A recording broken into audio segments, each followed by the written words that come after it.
Pinagpalang araw guys. Ngayon pag-usapan natin kung ano ang pangpataba at pangpadami ng bunga ng okra na walang gastos.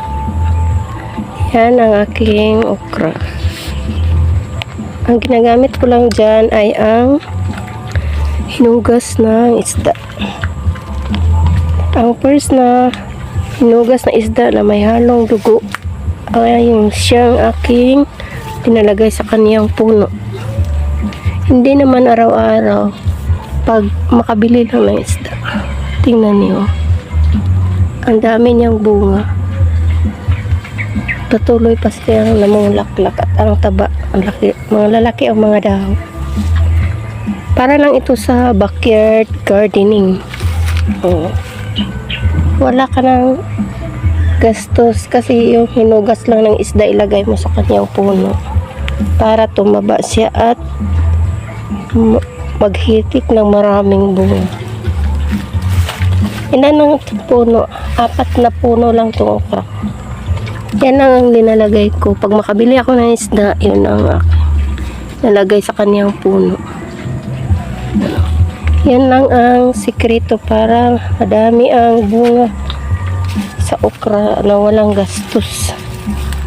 Hindi na kailangan magbili pa ng fertilizer. Yan.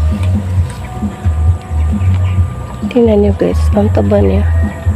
At hindi lang sa okra, pwede din ilagay ninyo sa inyong talong.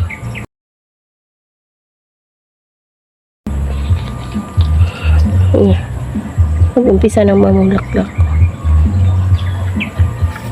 Dami talaga ng bunga. Yan ang ginagawa ko.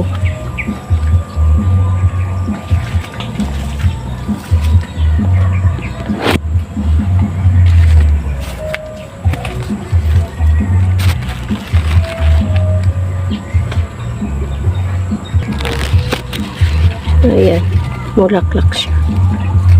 Dami talaga ng bunga. Yun lang guys,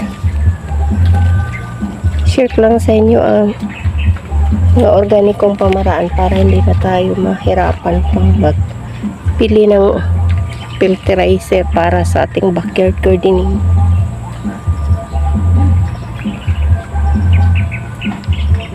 Thank you for watching.